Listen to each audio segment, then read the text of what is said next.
ہر وقت تھکن محسوس ہوتی ہے، رات کو سونے کے بعد صبح جب اٹھتے ہیں پھر بھی تھکے رہتے ہیں، شام ہوتے ہوتے اسٹیمنا بالکل ختم ہو جاتا ہے، کام کرنے کا دل نہیں کرتا بلکہ کام پہ جانے کا دل ہی نہیں کرتا۔ اگر یہ سب علامات آپ کے اندر ہیں تو آج کی اس ویڈیو کے اندر ہم 7 ایسی وجوہات کو ڈسکس کرنے والے ہیں جو کہ سائنس بیکڈ ہیں، اور زیادہ تر لوگوں میں ان 7 میں سے ہی ایک ریزن ہوتی ہے جو کہ ان کی تھکاوٹ کی وجہ بن رہی ہوتی ہے۔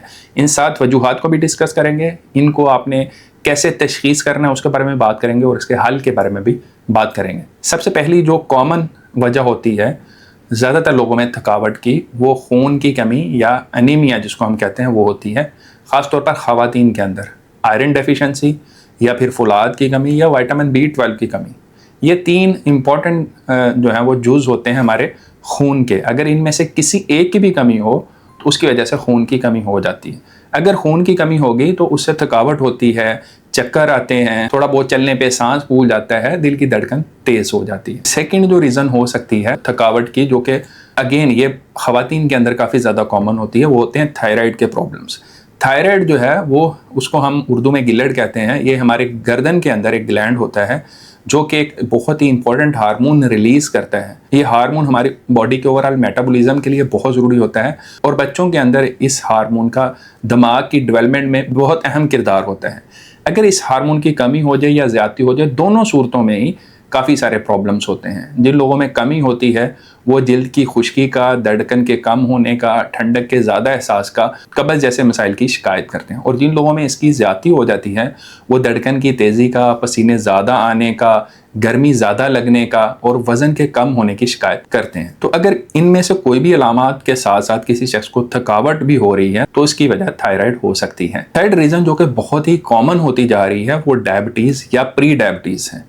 موٹاپا جو ہے وہ ایک بڑی وجہ بن گیا ہے جو کہ ہماری باڈی کے اندر انسولین کی حساسیت کو ڈسٹرب کر دیتا ہے۔ جب انسولین کی حساسیت ڈسٹرب ہوتی ہے تو اس سے تھکاوٹ رہتی ہے، کھانا کھانے کے فوراً بعد نیند کی کیفیت ہو جاتی ہے۔ اکثر لوگ دوپہر کا کھانا کھاتے تو اس کے فوراً بعد انہیں بہت زیادہ نیند کا غلبہ ہو جاتا ہے۔ کبھی کبھی ہونا تو ٹھیک ہے، لیکن اگر یہ اکثر ہو رہا ہے تو پھر یہ پری ڈائبٹیز کی پہلی نشانی ہو سکتی ہے۔ فورتھ ریزن جو ہے وہ تھکاوٹ کی vitamin deficiency, specially vitamin D اور میگنیشیم کی کمی۔ وائٹامن ڈی کے اوپر بہت زیادہ ریسرچ ہوئی ہے، زیادہ تر لوگ جو ہیں وہ وائٹامن ڈی ڈیفیشنٹ ہے۔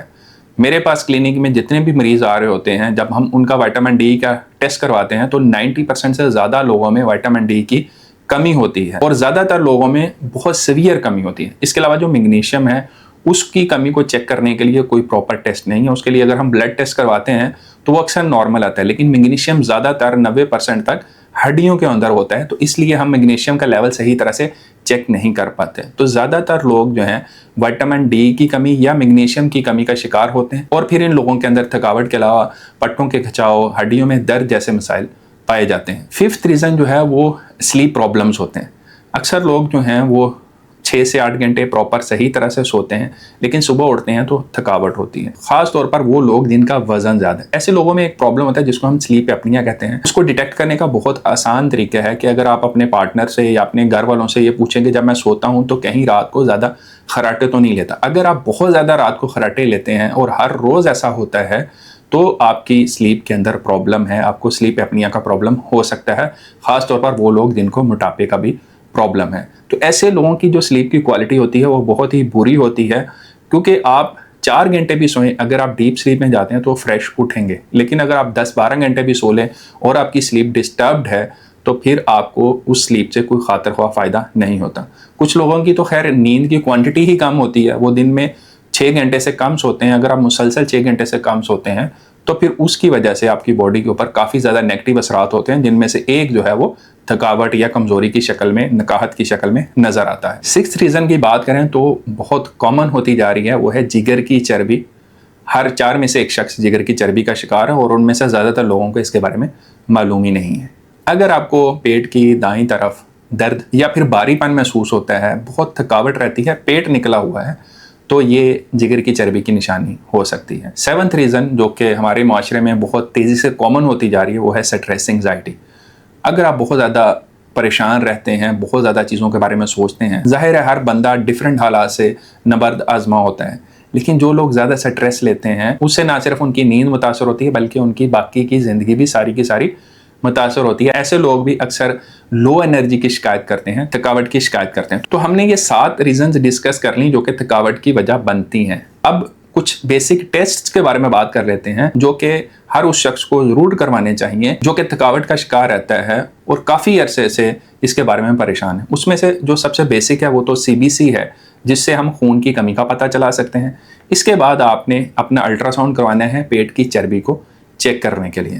3rd نمبر پہ HbA1c کا ٹیسٹ ہے جو کہ لاسٹ 3 منتھس کی شوگر کی ایوریج کے بارے میں بتاتا ہے. اسی طرح ہی آپ وائٹامن ڈی کی کمی کے لیے وائٹامن ڈی کے لیولز کروا سکتے ہیں. اور گلڈ کے پرابلمس کو چیک کرنے کے لیے ہم بیسک ایک ٹیسٹ ہوتا ہے جس کو ہم TSH کہتے ہیں, وہ کرواتے ہیں. اور جن لوگوں کو رات کے وقت زیادہ خراٹوں کا مسئلہ ہوتا ہے اور دن کے اندر بیٹھے بیٹھے نیند آ رہی ہوتی ہے, اس کو ہم obstructive sleep apnea کہتے ہیں. ان دونوں پرابلمس کے لیے ہم سلیپ اسٹڈیز کرواتے ہیں. اس سے پھر ہم چیک کرتے ہیں کہ کسی شخص کی جو نیند ہے اس کے اندر کہیں اس کا آکسیجن کا لیول تو ڈسٹرب نہیں ہو رہا. تو یہ کچھ بیسک ٹیسٹ ہے. آپ کو سارے ٹیسٹ ایک ہی ٹائم پہ کروانے کی ضرورت نہیں ہے. آپ ایک بیسک جو سب سے سستا ٹیسٹ ہو اس سے شروع کر لیں. اس کے بعد اگر وہ نارمل آتا ہے تو اس سے اگلے سٹیپ پہ جا سکتے ہیں. لیکن اپنی علامات کو کمپیئر کریں جو کہ میں نے آپ کو بتائی. آپ کی علامات جس بھی سیکشن میں فٹ ہو رہی ہیں تو اس کا ٹیسٹ پہلے کروائیں, یا پھر آپ اپنے ڈاکٹر کے ساتھ ڈسکس کریں. وہ جو ٹیسٹ بہتر سمجھتے ہیں وہ آپ کو ایڈوائز کرتے ہیں تو وہ آپ کو کروا لینے چاہیے. اب بات کرتے ہیں کہ ہم اس پرابلم کو کیسے ٹھیک کر سکتے ہیں. جتنی بھی بیماریاں ہیں ان کے لیے کچھ بیسک اصول ہیں جو سب پہ لاگو ہو جاتے ہیں. اس میں اپنے آئیڈیل وزن کو مینٹین کرنا ہے. آئیڈیل وزن جو ہے اس کو چیک کرنے کے لیے BMI کا فارمولا ہوتا ہے جس سے ہم ہائٹ اور ویٹ کے لحاظ سے اپنا BMI چیک کر سکتے ہیں. دوسرا آسان کلیہ جو میں اکثر بتاتا ہوں, اپنے پیٹ کی گولائی دیکھیں. مردوں کے اندر یہ 40 انچ سے نیچے رہنی چاہیے, خواتین کے اندر یہ 35 انچ سے کم رہنی چاہیے. بیلنسڈ ڈائٹ کھائیں جس کے اندر پھل, سبزیاں, پروٹین, ہیلدی فیٹس ہوں اور ریگولر ایکسرسائز کریں.